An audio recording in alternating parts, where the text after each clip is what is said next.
ஓம் குருவே எல்லாம். ஸ்ரீ அத்ரி மகரிஷி ஜோதிட குருகுலம் மற்றும் ஆராய்ச்சி மையத்தின் சார்பிலும் ஆஸ்ட்ரோ செல்வா டிவி நேயர்கள் சார்பிலும் உங்கள் அனைவரையும் சந்திப்பதில் பெருமகிழ்ச்சியும் பேரானந்தம் கொள்வது உங்கள் செல்வ கணேசன்.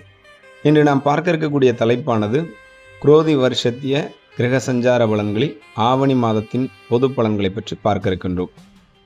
இந்த ஆவணி மாதம் எல்லோருக்கும் எவ்வாறு இருக்கும், எந்தெந்த பொருட்கள் விலை ஏற்றம் இருக்கும் என்பதை பற்றியும், எந்த முக்கியமான நாட்கள் இருக்கின்றன என்பதை பற்றியும் பார்க்க இருக்கின்றோம்.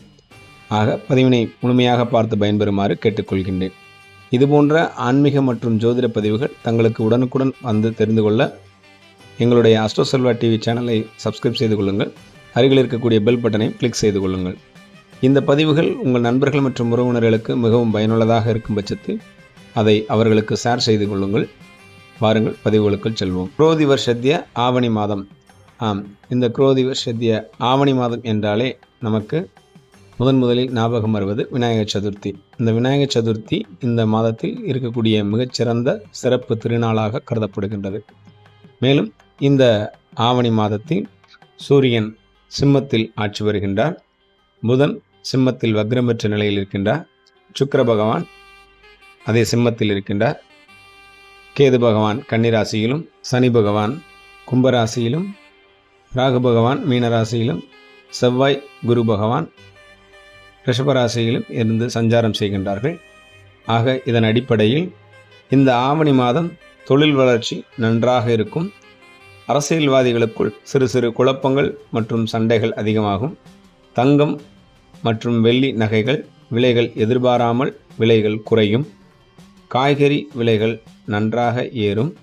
முக்கியமாக வெங்காயத்தினுடைய விலை அதிகமாகுவதற்கு அதிகப்படியான வாய்ப்புகள் உள்ளது. கனரக வாகன தொழில் வளர்ச்சி நன்றாக இருக்கும். ரியல் எஸ்டேட் செய்யக்கூடியவர்களுக்கு அதிகப்படியான அதில் இருக்கக்கூடிய பாதிப்புகள் நன்றாக குறைந்து வருமானம் பெருகக்கூடிய சூழ்நிலை உருவாகும். பங்கு வர்த்தகத்தில் அதாவது ஷேர் மார்க்கெட்டில் பெரிய அளவில் மாற்றம் இருக்காது.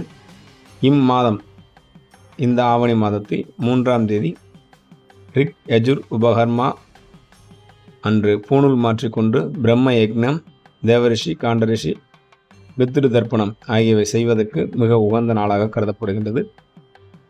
ஆவணி மாதம் 4ஆம் தேதி காயத்ரி ஜபம் செய்ய உகந்த நாளாகவும் கருதப்படுகின்றது. ஆவணி மாதம் 8ஆம் தேதி ஆவணி முழக்கம், பங்காளிகள் ஒன்று சேர்ந்து முன்னோர்களை வழிபட மிக உகந்த நாளாகவும், குலதெய்வ பூஜை செய்யவும் மிக உகந்த நாளாகவும் கருதப்படுகின்றது. ஆவணி 10 மற்றும் 11ஆம் தேதிகளில் கிருஷ்ண பகவானை வழிபடுவது மிகவும் சாலச் சிறந்தது. 22ஆம் தேதி நாம் அனைவரும் எதிர்பார்த்திருக்கக்கூடிய விநாயகர் சதுர்த்தி அன்று விரதமிருந்து விநாயகப் பெருமானை வழிபாடு செய்து நாம் இந்த வருடத்தில் தொடங்கக்கூடிய அனைத்து காரியங்களுக்கும் என்றென்றும் எல்லாம் உள்ள விநாயகப் பெருமான் நம்முடன் இருந்து நமக்கு வழிகாட்ட வேண்டும் என்று பிரார்த்தனை செய்து கொண்டு இந்த ஆவணி மாதத்தை தொடங்குவோமாக. இந்த ஆவணி மாதத்தில் எல்லோருக்கும் எல்லாமாய் சுபமாய் அமைவத வேண்டுமென்று உங்களோடு சேர்ந்து இறைவனை பிரார்த்தனை செய்து கொள்கிறேன். நன்றி. வாழ்க வளமுடன், வாழ்க மகிழ்ச்சியுடன்.